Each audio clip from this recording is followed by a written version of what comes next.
So we're going to start today with just a little review of how to get a common denominator so you can add or subtract them. Later today, we're going to be multiplying and dividing them. And so often, it comes down to factoring. Because if you can factor it, you should.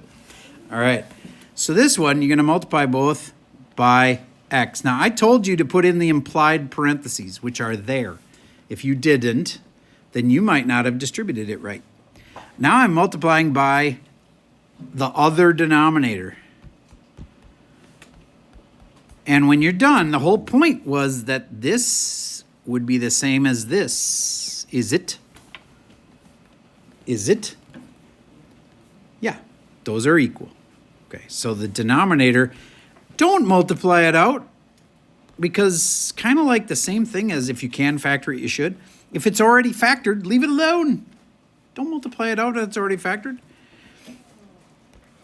All right, and now I'm going to go x plus 2 times 1, which is just x plus 2, plus another x makes 2x plus 2. Now, the sad thing would be is if you left it that way. Why? Because you should factor it. And this factors out, and you got an x plus 1. And at least you should factor it so you could see if anything would cancel. Would anything cancel? No, but you wouldn't have known that until you factored it. All right, cool. That's it. And that's an example of getting a common denominator and adding things together. Or subtracting would have been similar, but a little harder.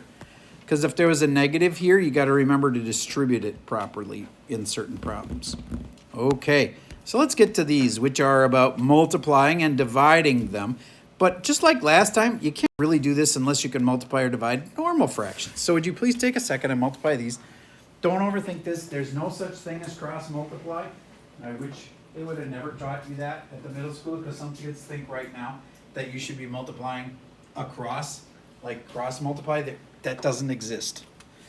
I know it kind of exists, but it doesn't exist for these problems. Because there's a thing, an alternative to cross multiply that's way better, and it's clear the fractions. But right now, just multiply across the top and across the bottom, 2/15. That's it. Put this over 1. Now, you're going to multiply across the top, negative 21. Multiply across the bottom, 4. Multiply across the top, 20. But there's a negative. I'm going to put it on top. You don't put it on the top and the bottom or the negative cancels. 20/15. Can I just leave it that way? No. The smarter way to do this, in my opinion, is to make it into factors. Would you agree that 5 times 4 is 20 and 5 times 3 is 15, and then I just have to have a negative somewhere? I'm going to put the negative here. 5's cancel, negative 4/3. Raise your hand if you had that one right. Cool. Okay, so that's multiplying. How about dividing fractions?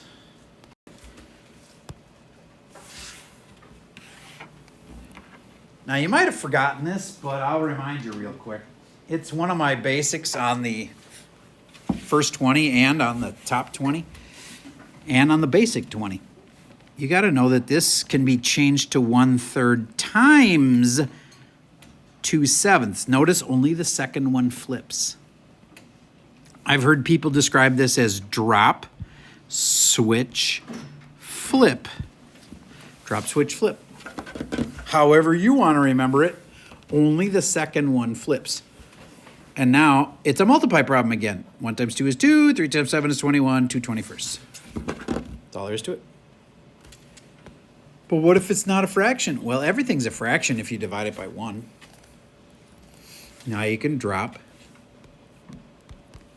switch, flip. And I get 4 times 1 is 4, over 5 times 6 is 30. Can I just leave it that way? No.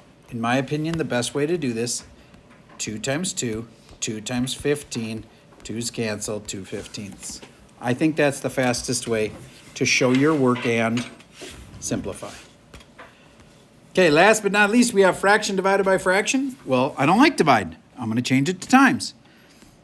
Notice the first one stays the same. And you change it to times, That's the drop. Is this dropping to that? Switching divide to times, and flip. 2 over 3. So it's 14 over 24. I see they're both even. I go 2 times 7, 2 times 12, cancels, 7 twelfths.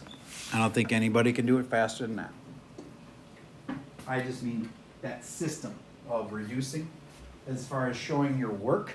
I know some people might be able to just do it in their head faster, but if you're going to show your work, that's the best, fastest way that I know of. So then, what if it's dividing or multiplying these kind? Well, my same advice applies about if you can factor it, you should. So 7x, I mean, other than saying 7 times x, that doesn't really factor very much. This could factor to x times x times x, but that really wouldn't help me very much. Unless something would cancel, but I don't think anything will cancel. So I guess I just multiply across the top, and if you're deciding where to put the negative, just put it on the top. You can't put it on both, or the negative will cancel. So then it's negative 7x to the 4th, in case you forgot that kind. If this is multiplied and there's x to the 1 times x to the 3rd, that makes x to the 4th. And on the bottom, did you remember your implied parentheses? Because that 4 doesn't just get times by the x because it's next door. It's times by both of them. But honestly, I would leave it alone. Why? Because it's factored. Why would you want to unfactor it? Leave it factored. Now, if you had multiplied it out, would it be wrong? No. But you're expected to factor it at the end and see if anything cancels. So it's factored. That's better. This is for sure better than if you had multiplied the bottom out. All right. Please get to number 2, which looks incredibly hideous. But if you can factor it, you should. And I'm pretty sure you're going to see some factoring and some canceling, which will make your life a lot easier. Sure, you could just multiply across the top, but then the bottom is going to be brutal. So instead, do some factoring, and a bunch of stuff cancels. I'll pause for a second while you give that a try. All right, on the top here, Samra, can you tell me what that factored to?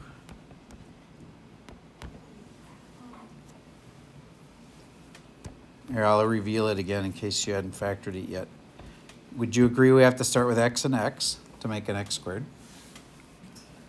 Then for factoring, I always say to do the signs next. Do you agree that there's a minus in it? Is it a minus and a plus or a minus and a minus? Minus and a plus. And then if you want the last thing to come out -3, you make the negative the bigger number. So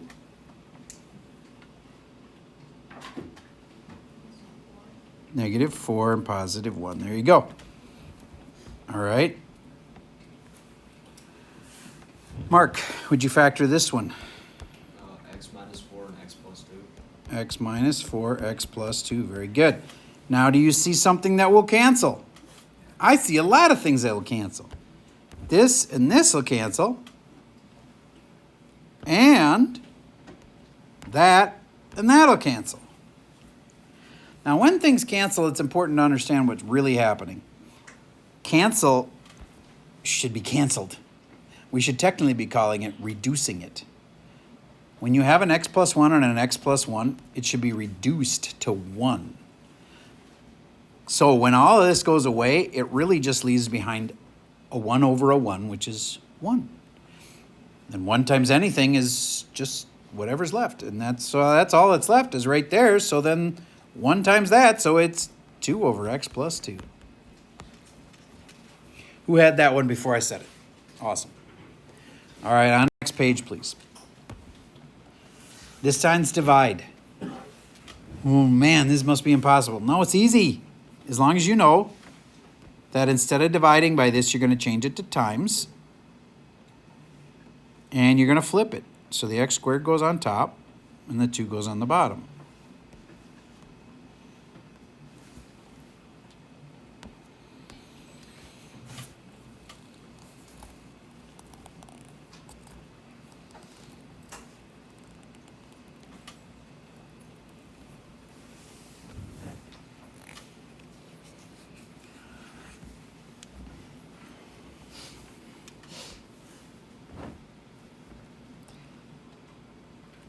And now, I wish this thing would factor, because that would make a bunch of stuff cancel. And it does factor.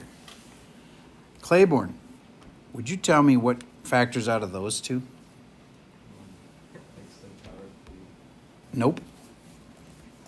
Just x. X comes out.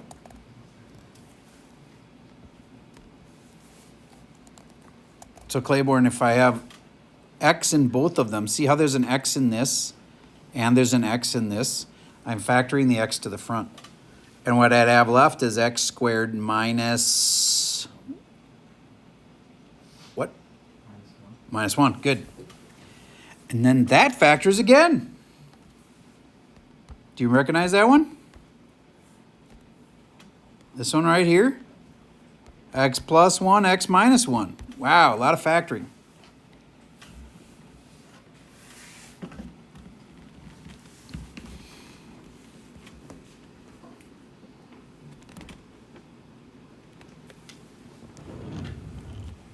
And we should, do you recognize that this one here can divide and conquer? Yeah. So x squared comes out, and what do I have left? Where comes that go? X minus 1. Nice. Then on this side of the little squiggly line, what factors out? 1. Very good. And that gives you x minus 1. And then since they're both x minus 1, I can factor it out again. So here's my final. I have on the top x minus 1 times x squared plus 1 over the bottom, which is right here. X parentheses x plus 1 parentheses x minus 1. Holy cow, so much factoring. And then now it's times by x squared over 2. So one thing at a time. Do you see something that cancels? Because I do. And technically it reduces to 1. Anything else? Hint, yes, there is. Do you see it? X squared plus 1, can that cancel with the x plus 1? No, it can't. How about the 2? Just the 2. Can you see it? Do you see another 2 that can cancel? No. What else cancels then? X. Because this x squared could be replaced with x times x, couldn't it? That makes it really obvious that there's an x on the top and there's an x on the bottom. Cancel them. Reduce them to 1. So then this is left. And there's also a 2 on this side. So x squared plus 1 on the top. And this 2 can go in front of this. You want to multiply it out? You can, but I wouldn't, because you're supposed to factor it at the end to make sure that nothing cancels. So leave it factored. Boom. That's the answer. All right. I know these are intense. Yes. What happened to the other x and the x squared? Nope. Good catch. Nobody said anything. I saw people looking at it funny, but you were the only one brave enough to ask. That x was not represented in my answer, so it should be like this. Outside this. Now, could I put it in front? Sure. In fact, I should, because that keeps it in factored form. If you really insist on multiplying it out, sure, but then you got to factor it again. So, you guys will leave it factored. Thank you for catching that. And next time, those of you that were squinting at it, just stop and say, hey, is that wrong, Mr. Serber? Have the boldness. All right. A fraction over a fraction. You might be like, the bottom one isn't a fraction. Now it is. Do. So if it's a fraction over a fraction, then instead of dividing by that fraction, I can times by, flip it. Instead of x over 1, it's 1 over x. And now, if only some things could cancel. Oh, yes, they can. A whole bunch of factoring happens. A whole bunch of canceling happens. Why don't you just see if you can do this one? And then in a minute, compare your final answer with the kid next door to you. I'll pause while you give that a shot. X, and then in parentheses x plus 1. Yes. On the bottom, this can be factored, and we have an x in front of it from this x here. So I'm going to put this x first. And then, can you finish it, Mr. Z? What else gets factored on the bottom? Hint, it's right here. What does that factor to? X minus 2 and x plus. Yes, it does. Cool. And if you left this, I'd cry a little bit and mark it wrong, because what should have canceled? Yeah, so then it reduces. Those are technically ones, but 1 times anything doesn't really do much, so there you go. X plus 4 over x minus 2, x plus 2. Again, do you have to leave it factored at the end? You don't have to, but you have to look and see if anything would cancel. So if you want to take an extra step and risk getting it wrong by multiplying it out wrong, sure, multiply this back out. I think it's dumb. I think I'd leave it in factored form, because if you can factor it, you should. All right, move on to this page. Without my help, I think if you can do this first one, you can do any of the average problems on the test. So give this a shot. Because if it was divide, all you'd have to do is flip the last two numbers. All your multiplies and divides kind of look like this.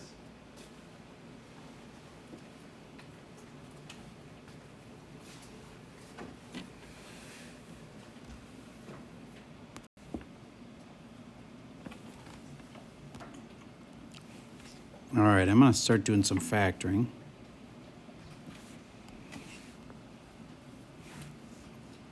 That one, 3 factors out of it, and I'd have x squared minus 3. It felt like that was going to factor for a second, but it doesn't factor unless you want to do that weird stuff with square roots and imaginaries and stuff.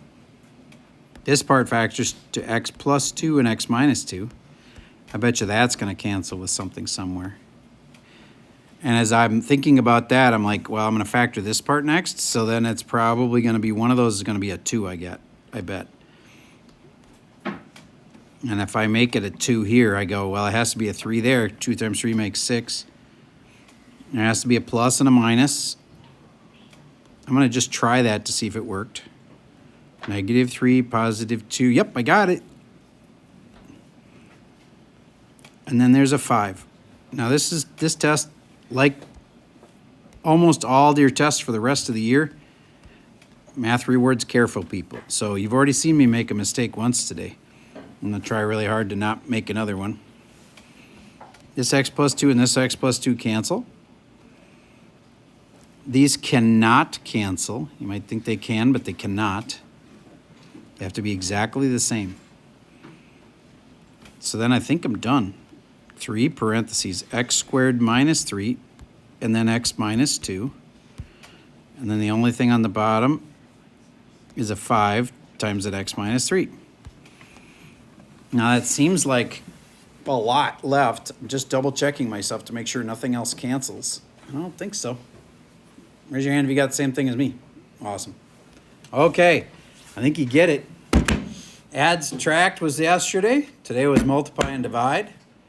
And there's more coming about these, and it's mostly about how to graph them. And they are so different than what we've been doing so far. I don't even want to start it today or you'll get all confused. So for right now, just get good at this. There's homework. Everybody open it up, please. I'll tell you which ones to do and skip. Kenneth, would you read me? Or actually, just tell me. First one? The first one. Right now? Just tell it to me. Okay, it's 1 over x minus 4 times negative x squared plus 9x minus 20 over x plus 2. All right. Do I have to do any flipping on this one? No. So then it's just factoring. And I betcha that this something's going to factor, either the 2 is going to factor out or the 4 is going to factor out. So that either this or this is going to cancel. One of those is going to cancel. So then I start to work on factoring this puppy. First, listen carefully. If there's a negative in the front, you got to factor that negative out in front of the whole thing. Don't try to do negative x. That doesn't work. Never works. Just factor the negative out, and you'll have x squared minus 9x plus 20. See, factoring out a negative is huge.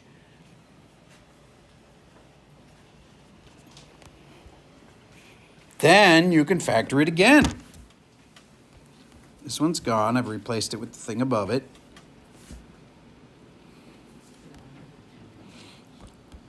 Factor, factor.